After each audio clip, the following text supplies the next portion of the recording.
Damai sejahtera Allah yang melampaui segala akal, itulah yang memelihara hati dan pikiranmu dalam Kristus Yesus Tuhan kita. Amin. Shalom. Saudara-saudara yang dikasihi Tuhan, hari ini kita sungguh berbahagia ketika kita boleh diizinkan masuk pada ibadah minggu ke-16 setelah Trinitatis bersama dengan jemaat HKBP Simardangiang dan juga seluruh majelis dan juga saudara-saudara kita dari Nusantara TV online. Kita bersekutu pada hari ini dan kita disapa oleh firman Tuhan yang menguatkan hati dan rohani kita yang tertulis dalam kitab Kejadian 8 ayat 15 hingga ayat 22. Baiklah, kita membuka Alkitab kita Bapak Ibu. Saya akan membacakan firman ini dalam bahasa Indonesia. Demikian firman Tuhan. Lalu berfirmanlah Allah kepada Nuh, keluarlah dari bahtera itu engkau bersama-sama dengan istrimu serta anak-anakmu dan istri anak-anakmu. Segala binatang yang bersama-sama dengan engkau, segala yang hidup, burung-burung, hewan, dan segala binatang melata yang merayap di bumi, suruhlah keluar bersama-sama dengan engkau, supaya semuanya itu berkeriapan di bumi, serta berkembang biak dan bertambah banyak di bumi.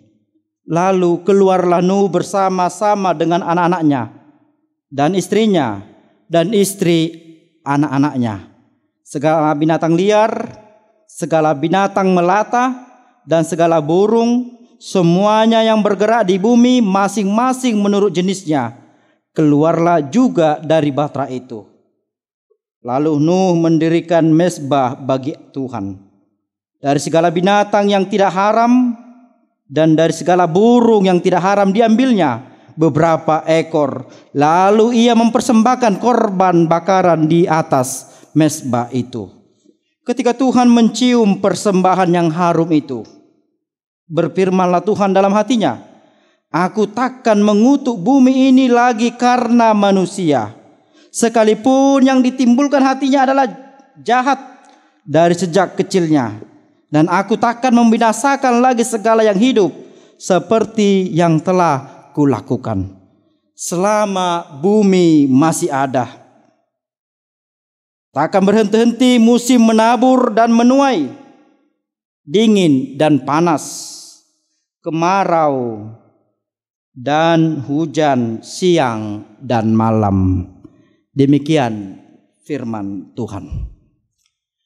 Saudara-saudara yang dikasihi Tuhan, di awal khotbah ini saya mau mengajak kita merenungkan sesuatu dari keadaan kita di tengah kehancuran alam yang kita lihat.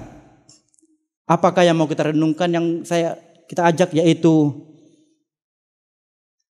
alam kita ini, bumi kita ini, apakah kita wariskan ke anak cucu kita, atau bumi kita ini, alam kita ini adalah kita pinjam dari anak cucu kita? Mana yang benar? Apakah alam dan bumi ini kita wariskan kepada anak cucu kita, atau alam dan bumi ini kita pinjam dari anak cucu kita? Tentu yang benar kupikir alam dan bumi ini kita pinjam dari mereka. Kalau kita wariskan itu artinya kita pemiliknya. Tetapi karena alam dan bumi ini adalah yang kita pinjam dari anak cucu kita, itu artinya tanggung jawab kita adalah hanya menjaga, hanya merawat, melestarikan alam ini. Karena ini adalah pinjaman dari anak cucu kita, bukan mau kita wariskan. Karena Ini bukan milik kita, tapi ini adalah hak milik dari anak cucu kita. Saudara-saudara yang dikasih Tuhan, manusia ini dengan alam adalah satu kesatuan yang tidak dapat dipisahkan.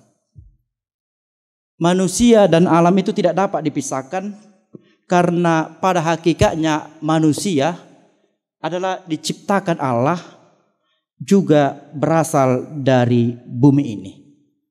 Ketika Allah menciptakan manusia pertama yang dikatakan Adamah, itu artinya berasal dari tanah. Itu artinya manusia itu harus dekat dengan bumi, manusia itu harus dekat dengan alam. Alam, tanpa bumi, manusia itu tidak ada apa-apanya. Tanpa alam, tanpa bumi, manusia tidak akan bisa hidup. Itu artinya saudara-saudara, sumber kehidupan bagi manusia adalah alam ini, bumi ini. Itu sebabnya kalau bumi ini lestari, alam ini lestari, maka dipastikan tempat kita akan juga terjaga, akan aman, bahagia kita. Lestari alamku, lestari kotaku, lestari desaku, di sana tempat yang aman, bahagia, seperti lagu yang dinyanyikan sangat populer itu kupikir. Saudara-saudara yang dikasih Tuhan, sebaliknya kita lihat, jika bumi kita ini, dunia kita ini hancur, maka kita di bumi ini akan mendapat ancaman tadi ketika kita baca dalam refleksi pengakuan dosa. Bagaimana kita melihat bahwa terjadi bencana alam, terjadi kekeringan, terjadi longsor, bahkan terjadi banjir bandang karena alam itu rusak. Karena semesta ini rusak, akhirnya kita juga diancam oleh alam ini. Karena alam kita tidak aman, maka kita juga tidak nyaman. Saudara-saudara yang dikasih Tuhan, menjaga alam, menjaga kelestarian alam, itu adalah tugas kita. Dan ini menjadi tugas utama kita. Tentu ini akan disertai dengan takut akan Tuhan. Karena dengan takut akan Tuhan, manusia itu, kita itu akan dimampukan untuk bersyukur, mencukupkan akan apa yang ada. Tanpa takut dengan Tuhan, kita akan selalu merasa kekurangan, bahkan terus kekurangan. Saudara-saudara yang dikasih Tuhan, kita belajar dari Kejadian 3. Ketika manusia itu jatuh ke dalam dosa. Apakah awal jatuh manusia ke dalam dosa?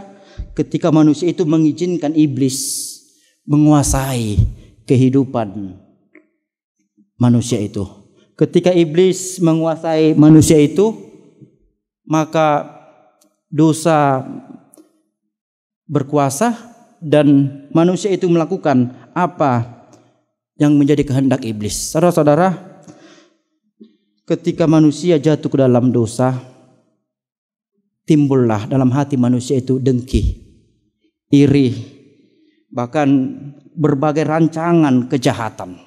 Dan ini terjadi ketika anak-anak Adam, Kain dan Habel itu diceritakan bagaimana Kain itu dikuasai oleh kerasukan, rasa dengki dan kemarahan yang begitu besar terhadap adiknya Habel, sehingga dia merancang pembunuhan, dan itu terjadi. Dan dosa itu semakin merajalela dan menjalar kemana-mana. Saudara-saudara, ketika dosa menguasai, yang paling jelas karakter yang Tuhan telah titipkan kepada manusia itu menjadi hilang. Apakah karakter yang dititipkan oleh Allah itu kepada manusia itu? Ketika Allah berfirman dalam Kejadian 1 ayat 28, baiklah kita menciptakan manusia menurut gambar dan rupa kita. Ketika itu dosa menguasai, gambar itu rusak. Karakter daripada Allah itu rusak. Sehingga karakter yang terbalik dari apa yang Tuhan ciptakan, Tuhan titipkan, itu yang berkuasa. Dan itu yang terjadi dalam kehidupan manusia ketika dosa itu menguasai. Bukan hanya karakter itu rusak, tetapi dikatakan sifat ketamakan, sifat kerasukan, kerakusan akan segala yang ada ini, itu yang semakin terlihat. Oleh karena itu saudara-saudara, untuk memelihara dunia ini. Seperti apa yang dikatakan firman ini, kita harus takut akan Dia. Kita harus tunduk dan taat kepada Dia. Kita harus memuji dan menyembah Tuhan seperti apa yang dikerjakan oleh Nuh pada pasal ini. Saudara-saudara yang dikasihi Tuhan, Alkitab berbicara semua orang sudah dikuasai oleh dosa dan hanya satu orang, satu keluarga lagi yang tinggal, yaitu Nuh. Nuh mendapat kasih karunia Tuhan. Nuh satu-satunya orang yang taat kepada Tuhan. Betul, dia sangat taat kepada Tuhan. Ketika Tuhan berbicara kepada Nuh, Nuh engkau akan membuat bahtera, Nuh taat dan ikuti sesuai perintah Tuhan. Dia ikuti konstruksi yang Tuhan izinkan. Bagaimana bahtera itu? Sesuai panjangnya dikatakan yaitu 300 hasta. Sesuai lebarnya dikatakan 50 hasta. Tingginya juga dikatakan 30 hasta. Bukan hanya itu, bahtera itu harus dibangun Nuh bertingkat-tingkat, tingkat di bawah, tingkat di tengah, dan tingkat di atas. Bahkan dia ada juga atapnya di atas. Tidak ada yang dilawan, tidak ada yang tidak sesuai dengan kehendak Allah dilakukan oleh Nuh. Bahkan ketika Allah mengatakan engkau akan membawa anakmu dan juga membawa istrimu dan juga istri anakmu, dia lakukan itu. Dan juga Nuh taat kepada Allah ketika Allah mengatakan engkau akan membawa sepasang binatang, hewan yang ada di dunia ini. Bahkan kalau kita baca saudara-saudara pada pasal 7 dikatakan yang haram itu hanya sepasang, tapi yang tidak haram itu akan ada nanti 5 pasang banyaknya. Nuh juga taat kepada perintah Allah. Saudara-saudara, Nuh tidak bilang, Tuhan kebanyakan ini yang akan kami bawa ini. Tuhan begitu besar bahtera ini, kami ajalah. Ngapain kami harus peduli capek pikirkan dunia ini. Tapi ketaatan Nuh itu bukan hanya dalam kehidupan sehari-hari, tapi ketika dia dipanggil oleh Allah, dia sungguh sangat taat. Bukan hanya itu saudara-saudara, air bah akan datang. Bahkan air bah ini tidak tahu oleh Nuh berapa lama dia diperintahkan oleh Allah untuk mencukupkan, membawa segala makanan, dan dia itu kerjakan juga. Saudara-saudara yang dikasihi Tuhan, turunlah hujan selama 40 hari 40 malam. Akibat hujan yang deras, yang tidak henti-hentinya. Yang pasti Alkitab berbicara seluruh dunia ini ditutupi oleh air. Tidak ada satu daratan pun yang tidak tertutup. Bahkan gunung yang tinggi pun dilampaui oleh air. Selama 150 hari mereka di atas air. Setelah 40 hari 40 malam hujan, baru 150 hari hujannya tidak datang lagi, dan mereka terus di atas bahtera itu. 150 hari mereka di atas bahtera. Nuh mengeluarkan burung gagak melihat apakah air sudah surut, apakah sudah ada tanda-tanda kehidupan. Yang pertama sekali Tuhan lepaskan adalah burung gagak. Dengan cepat burung gagak pulang karena dia tidak mendapati tempat untuk bertengker. 7 hari kemudian Nuh melepaskan burung merpati.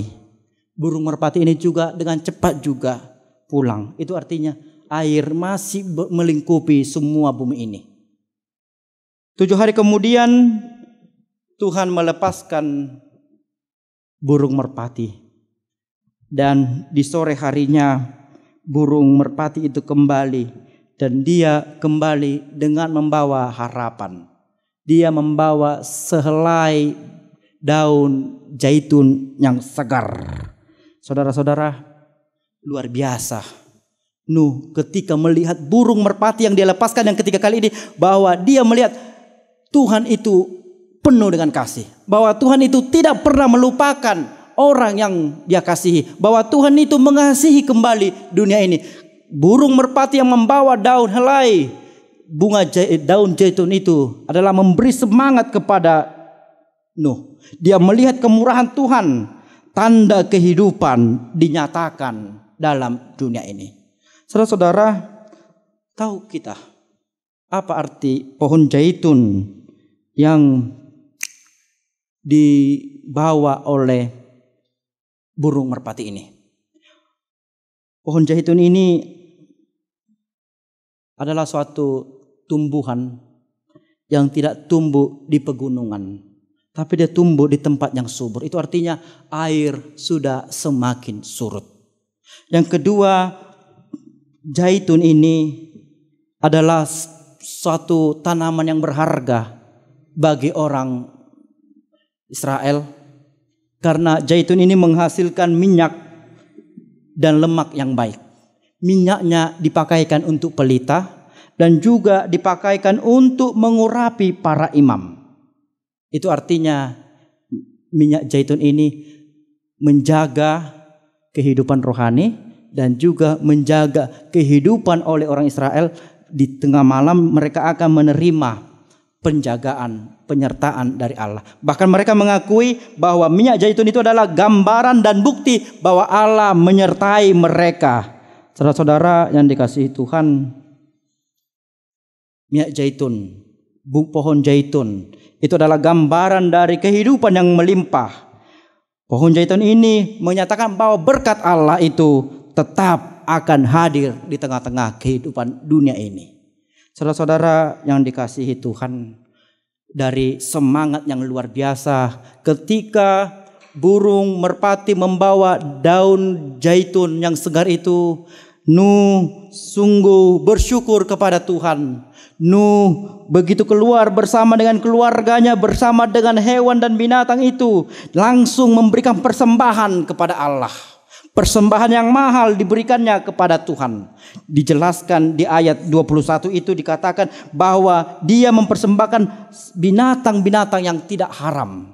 Padahal jumlahnya sangat terbatas dari apa yang dia bawa. Tapi ketika dia merasakan besarnya anugerah Allah, besarnya pemberian Allah, besarnya penyelamatan Allah, dia tidak pernah berhitung-hitung untuk memberikan persembahan kepada Allah. Luar biasa iman Nuh. Kita bayangkan bagaimana dia terkungkung, bagaimana dia dikuasai kegelapan berhari-hari, bagaimana dia tidak memiliki lagi koneksi kepada siapapun. Tapi ketika dia melihat keselamatan diberikan Allah, dia hanya mengatakan terima kasih Tuhan melalui persembahan yang dia berikan di atas mezbah. Saudara-saudara yang dikasihi Tuhan, di ayat 21 itu kita melihat bahwa di ayat 20 dikatakan bahwa Nuh memberikan persembahan yang luar biasa, yang sangat mahal, yang tidak terhitung nilainya, karena dia mengalami anugerah yang luar biasa yang dia terima kepada hidupnya. Saudara-saudara yang dikasihi Tuhan,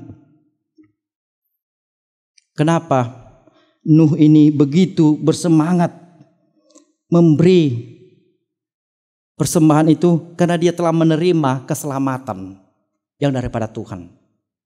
Selama dalam batrah dia tentu ada kebimbangan dan ketakutan, tetapi dia melihat tangan Tuhan menyelamatkannya. Dia melihat selamat hidupnya karena bersama dengan Tuhan. Kidung Jemaat kita 388 mengatakan, selamat di tangan Tuhan, aman pelukannya, aku bahagia penuh. Luar biasa penyertaan Tuhan dia rasakan. Saudara-saudara yang dikasihi Tuhan, hanya hidup bersama dengan Tuhan kita melampaui segala ancaman hidup. Hanya hidup bersama dengan Tuhan kita akan melihat ada harapan baru. Hanya hidup bersama dengan Tuhan kita akan melihat bahwa Tuhan tetap mengasihi kita. Hanya hidup dengan Tuhan kita akan melihat bahwa kita akan dipulihkan Tuhan. Oleh karena itu mari kita kalahkan dosa, mari kita kalahkan kejahatan, mari kita hidup bersama dengan Tuhan. Karena disitulah sukacita kita yang melimpah. Karena disitulah kebahagiaan kita. Saudara-saudara, ini alam kita ini adalah akan kita wariskan kepada anak cucu kita. Tentu mari kita bangun hidup kita dengan takut akan Tuhan. Takutlah kepada Tuhan, maka Allah akan memulihkan hubungan kita dengan sesama kita. Maka Allah akan memulihkan hubungan kita dengan Allah. Terutama Allah akan memulihkan juga keadaan alam kita ini. Saudara-saudara yang dikasihi Tuhan, Allah kita adalah Allah yang penuh kasih. Allah kita adalah Allah yang penuh dengan keadilan. Ketika Allah menerima persembahan yang diberikan oleh Nuh, Allah menunjukkan kasih-Nya. Dan Allah berjanji akan keselamatan manusia. Dia mengatakan di ayat 21 itu bahwa Tuhan tidak akan mengutuk lagi dunia ini. Allah menunjukkan kasih-Nya. Tapi juga Allah menunjukkan keadilan-Nya. Siapa yang berdosa tentu akan dihukumnya. Dan itu terjadi pada peristiwa air bah. Selanjutnya keadilan Allah tetap berlangsung. Melalui kematian Yesus Kristus, yang berdosa telah ditanggung Yesus Kristus dosanya. Agar keadilan Allah dapat diwujudkan. Oleh karena itu saudara-saudara, terimalah kasih Allah. Terimalah anugerah Allah. Keadilannya itu sudah ditanggung oleh Yesus. Oleh karena itu kita sudah dibenarkan menjadi orang yang menerima anugerah Allah. Oleh karena itu hubungan kita dengan Allah sudah dipulihkan. Mari kita menjadi orang yang takut kepada Dia, agar pemberian Allah atas dunia ini dapat kita kerjakan untuk menjaga, melestarikan alam ini. Agar apa yang Tuhan ciptakan pada awalnya, sejak dunia ini diciptakan, segambar dan serupa dengan Allah, itu dapat kita lakukan. Saudara-saudara yang dikasihi Tuhan, Allah itu penuh kasih. Dengan kasih-Nya Tuhan telah memulihkan dunia ini. Dengan kasih-Nya Allah telah memulihkan juga keadaan kita sesama manusia. Tidak akan lagi dengki, iri, yang bisa juga kerakusan atas alam, keserakahan atas alam, dan juga ketidakpedulian terhadap alam ini. Ketika kita sudah dipulihkan Tuhan, hati kita penuh damai, hati kita penuh sukacita, maka yang baik saja yang kita kerjakan. Tuhan sudah menyelamatkan kita. Itu bukan karena kehebatan kita. Tuhan telah menunjukkan kasih-Nya kepada kita. Itu bukan karena kehebatan kita, tapi itu karena semata kasih Allah. Biarlah kita menunjukkan kasih Allah itu dengan terus melakukan yang baik, terutama untuk menjaga alam ini agar seluruhnya ciptaan Allah ini menikmati kebaikan Allah dan kita juga penuh dengan kebahagiaan. Amin. Kita berdoa. Kami layak bersyukur ya Tuhan. Engkau sungguh memelihara kehidupan kami. Engkau memperhatikan kami. Walaupun kami jatuh ke dalam dosa, Engkau memperhatikan kami dengan terus menunjukkan jalan keselamatan. Kami tahu Tuhan, kejahatan dan dosa yang menguasai hidup kami membuat kami juga merusak hubungan dengan sesama, terutama juga dengan alam ini. Hati kami yang penuh dengan dengki dan iri dan kerakusan, keserakahan menguasai. Tolonglah kami Tuhan, agar kami takut akan Engkau, tunduk kepada Engkau, dan kami melakukan yang terbaik di hadapan Tuhan. Nuh telah Tuhan selamatkan dari air bah yang begitu besar. Itulah jaminan kepada kami bahwa Engkau jugalah yang menyediakan keselamatan bagi orang percaya. Engkau telah menyediakan keselamatan bagi kami dalam Kristus Yesus. Itu artinya kami tidak lagi jauh dari Engkau. Engkau telah memulihkan kehidupan kami. Biarlah kami menjadi pelaku-pelaku firman-Mu, terutama untuk alam-Mu ini, agar kami lestarikan dan kami jaga dalam kehidupan kami. Kami berdoa ya Tuhan untuk seluruhnya jemaat Tuhan dimanapun mereka berada. Sertai mereka. Berikan yang terbaik. Berikan kesehatan. Berikan berkat-berkat yang melimpah. Agar kasih Tuhan mereka rasakan di dalam kehidupannya. Jamah yang sakit. Kuatkan yang lemah. Berikan penghiburan kepada mereka yang berduka. Dan biarlah Engkau tetap melindungi seluruh jemaat-Mu. Cukupkan segala kebutuhan yang sedang mencari pekerjaan, biar Tuhan bukakan. Yang sedang menunggu jodohnya, biarlah Tuhan mempertemukan. yang sedang menantikan kesukaan di dalam keluarga mereka, Tuhan wujudkan agar hidup mereka penuh dengan kebahagiaan. Terima kasih Tuhan, kami akan melanjutkan segala aktivitas kami hari ini. Engkaulah yang menyertai kami.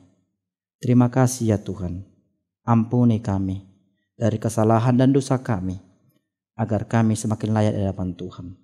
Dalam nama Yesus Kristus Tuhan kami berdoa. Amin.